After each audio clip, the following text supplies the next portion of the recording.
I believe that this nation should commit itself to achieving the goal before this decade is out of landing a man on the moon and returning him safely to the earth.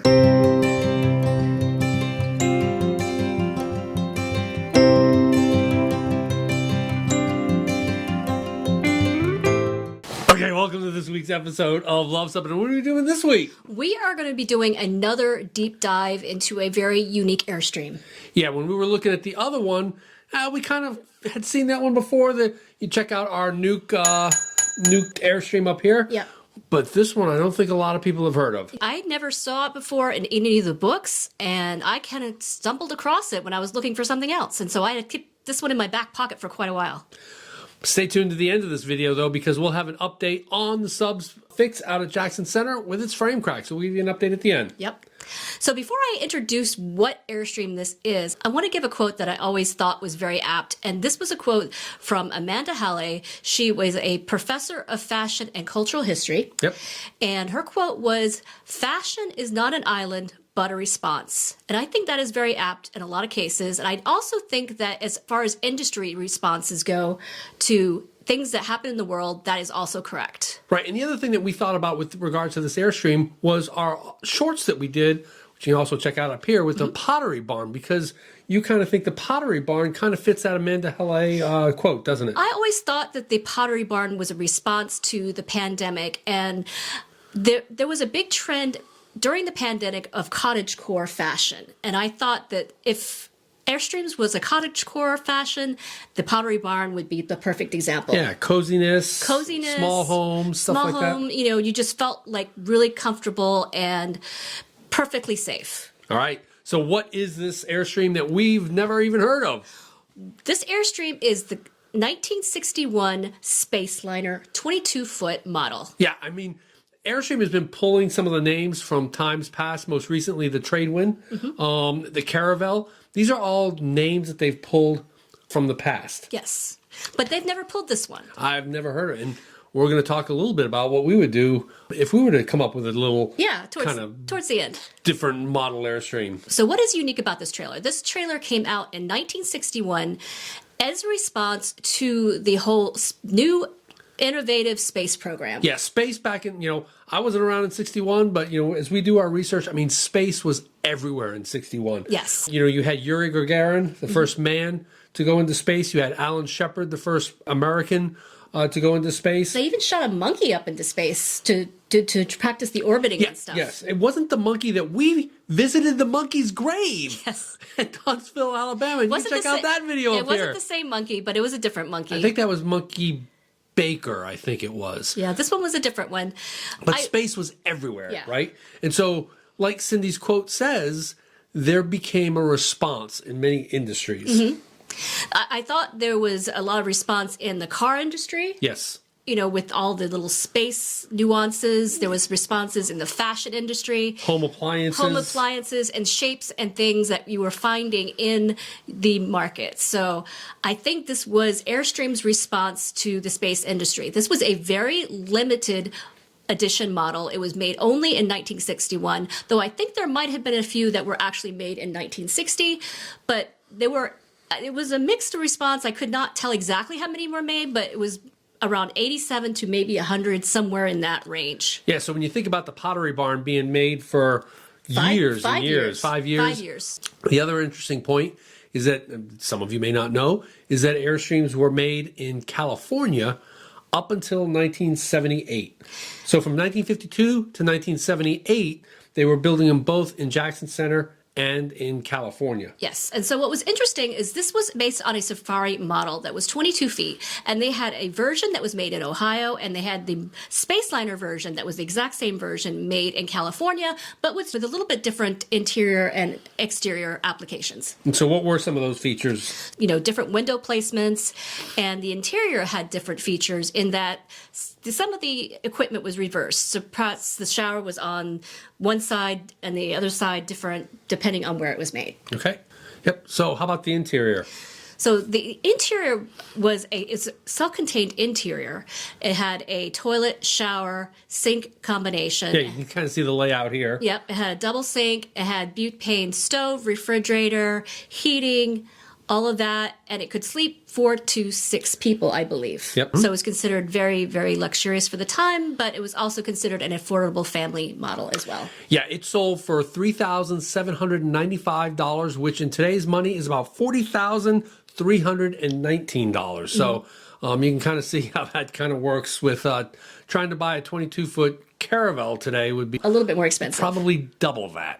So the Airstream has not kept up with the consumer price index so much. So And air conditioners were fairly new back then. So Yep. the trailers did not come automatic with air conditioners. So you had to add the air conditioner on as an extra. yeah, and that extra was actually $371, which in today's money is $3,741.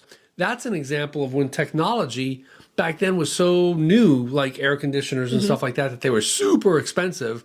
And now that the technology is everywhere, they, are only much, much cheaper. We looked up a Dometic Penguin 2, which is what we have, and they're about $1,662 for one of those. So you can imagine what the luxury was like. People did not have air conditionings in their home often back then. And Yeah. so consider putting an air conditioner on a travel trailer back then was probably considered very luxurious at the Yeah, time. but Airstream was marketing it as such. So yeah, I mean the Airstream Spaceliner. Yep. So some unique tidbits about the Airstream Spaceliner. We were stumbling across a picture in one of our books, and we believe that this might have been an example of the Spaceliner.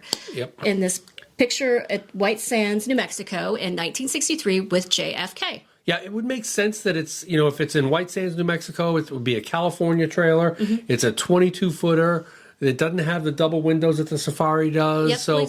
So make your own decision if you think this is the same trailer. We're going to throw. Or if you have knowledge that it's not. Exactly. Our research tends to show that it might very well have been a Spaceliner. And I think it would have been very apt for JFK to have maybe had one at one time. Sure, for that president to basically have launched the space race against the Soviet Union, it might be appropriate for them to supply Spaceliners to the presidential party. Yes. So the other interesting tidbit about the Spaceliner, it was actually a rumor that it was also a Spaceliner on Wally Byam's Around the World caravan that he put together for 1963 and 1964. Yeah, that was a big one, right? That was a big one. That was 403 days. That was 30 plus countries. And they actually traveled 30,000 miles on that one. Wow. And the other cool thing for those of us with BRNs or big red numbers, if you were on the African caravan or the Around the World caravan, you're eligible for a legacy BRN in which they will retire it and nobody else will ever have those. Yeah. So, yeah, a little BRN tidbit as well. Exactly. So we were thinking that it would be a fun project if Airstream actually brought back the Spaceliner brand. Yeah, so I would bring it back as a 22-foot that basically use it as a Caravel model, badge it as a Spaceliner, because as Cindy said, it's what is happening right now in space terms. It is absolutely amazing. There are rockets going up for Starlink almost daily. Falcon 9s are going up almost daily. You've got the Artemis program, which is going to be working to send people to the moon. You have Perseverance that's wandering around Mars right now. Yeah, we've got a little model of it. Yeah, we right do. Here, you can see I got that for Christmas if you can kind of peek around it that way with Perseverance. But also, of course, the Starship, which is there. And very exciting. Yeah, and also at Starbase, they've got all these Airstreams where the engineers do some temporary housing when the launches occur like that. Yep. So I think the time is rife. It is. Just like it was in 1961. I mean, There's a lot of excitement about space right now.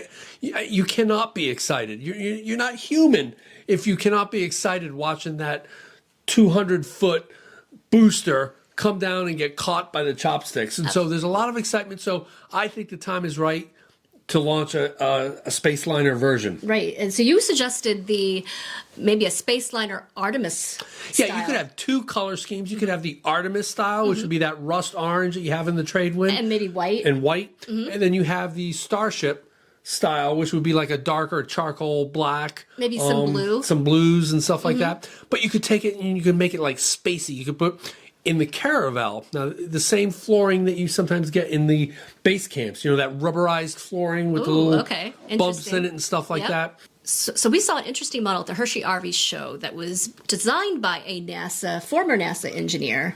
It was the Taxa model Cricket, and it was very industrial looking, but maybe something similar to that they could do with the Caravelle. Yeah, I mean, you could look at some of those the way they had their little cubbies set up and the nets and stuff, and kind of make it look space capsule-y. Yeah, but not too industrial. We still want to have those modern conveniences. Yeah, of course. But, you do something like that, you badge it. And the last thing you do is just to make sure in any type of environment like space, your chains have chain socks. Exactly. So if you want to order your very own pair to make your chains look snazzy and perhaps protect sparking if ever your chains bottom out, which they never should, you can visit our website, www.luvsubbin.com, $29.99, and some snazzy looking chain socks can be yours. They're sweeping the RV world in a very small but nice way.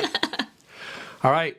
How about that update for the sub? Yeah, well, it was not what we were hoping. Yeah. So we got in touch with the Airstream Service Department last week. Because it went in the last week of January. So we're like, all right, we'll give them 2 weeks because the last fix took a week.